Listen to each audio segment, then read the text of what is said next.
لیکن انہوں نے کہا نہیں ہم تو سب کچھ دھوندھی سے کریں گے ملا کر. پھر فوج نے کہا کہ اوکے آ جاؤ. پھر ایسا سبق پڑھایا کہ یاد رکھیں گی ان کی نسلیں. بالکل ٹھیک ہے. 25 پوسٹیں ایک دن میں قبضہ کی ہم نے, 200 کے قریب دہشت گردوں کو ہلاک کیا ہم نے, اور ان کو ایسا سبق پڑھایا کہ توقع یہ تھی کہ اب یہ دوبارہ سر نہیں اٹھائیں گے. بخاری صاحب, ہمارے دفتر خارجہ کی جانب سے بڑی امپورٹنٹ سٹیٹمنٹ آئی ہے افغانستان کے حوالے سے. فرسٹ آف آل تو یہ کہا جا رہا ہے کہ افغانستان سے جو حملے ہو رہے ہیں ان کو برداشت نہیں کیا جائے گا, مگر ساتھ ہی ساتھ ان کے ساتھ بات چیت کے حوالے سے بھی امید کا اظہار کیا گیا ہے. کیا لگتا ہے بات چیت سے اس معاملے کا حل نکل سکتا ہے؟ دیکھیے, پہلی بات تو یہ ہے کہ میں وثوق سے کہہ سکتا ہوں کہ جتنی ہم نے کوشش کی ہے طالبان کو سمجھانے کی, پہلی بات تو یہ ہے کہ یہ آج حکومت میں وہاں صرف ہمارے طفیل بیٹھے ہیں. Let there be no illusion. اگر ہم دوحہ مذاکرات کی بنیاد نہ رکھتے, وہاں امریکہ کو لا کے نہیں بٹھاتے, تو یہ افغانستان میں حکومت نہیں کر سکتے تھے.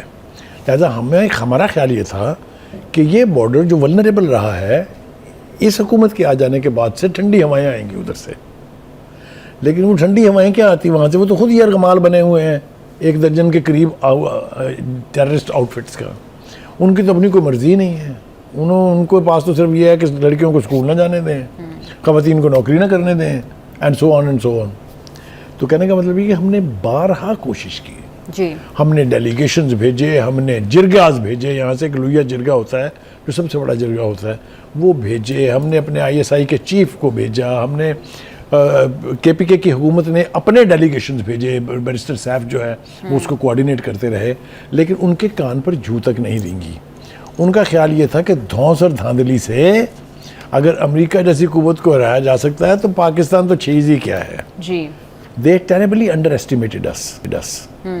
پھر ہم نے تنگ آ کے, اور یہ اسی سال میں, ہم نے کہا کہ نہیں اب ان کو روکنا چاہیے. بالکل. لیکن اس سے پہلے کہ میں روکنے کی بات کروں, میں چائنا کی وہ 2 ملاقاتیں جو ہیں, جو مذاکرات ہوئے افغانستان کے ساتھ, کرٹسی چائنا, ان کا ذکر کرنا بہت ضروری ہے. جی, پہلے میں ہم یہاں تک مان گئے کہ ہم ان کو سی پیک کا حصہ بنائیں گے. یاد ہے آپ کو؟ جی بالکل یاد ہے. دوسری ملاقات میں ہم نے ان سے کہا کہ یہ ہندوستان کے ہاتھوں یرغمال بنے ہوئے ہیں, انہیں چاہیے یہ اپنا انٹرسٹ جو ہے اس کو دیکھیں. ان کا انٹرسٹ کس کے ساتھ جڑا ہوا ہے؟ ہمارے ساتھ. افغانستان از اے لینڈ لاک کنٹری.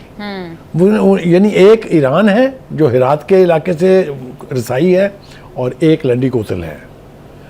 ان کی اشیاء ضروریہ, ان کے روزمرہ کی اشیاء, سب کچھ پاکستان سے جاتا ہے. جی, یعنی Pakistan is a sort of a life line for them. لیکن انہوں نے کہا نہیں ہم تو سب کچھ دھوندھی سے کریں گے ملا کر. پھر فوج نے کہا کہ اوکے آ جاؤ. پھر ایسا سبق پڑھایا کہ یاد رکھیں گی ان کی نسلیں. بالکل ٹھیک ہے.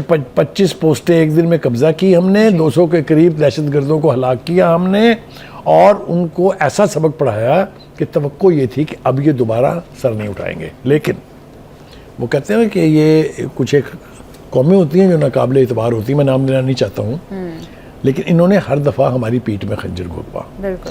جب ہم سے مذاکرات کرتے ہیں تو اس کے بعد پھر داد لینے کے لیے جاتے ہیں دلی. وہاں وہ ہتھے چڑھ جاتے ہیں یا اجیت دوول کے, یا راجناتھ کے, یا مودی صاحب کے.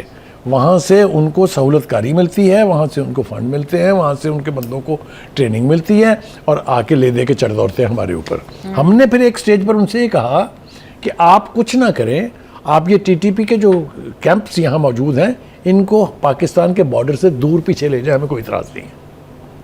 اس کا جواب انہوں نے یہ دیا کہ یہ تو آپ کے بندے ہیں, آپ آ کے لے جائیں. ہم نے کہا اوکے, ان سے کیا ہتھیار پھینک دیں اور ہمارے آئین کے اوپر حلف دیں اور سٹیزن بن کے واپس آ جائیں.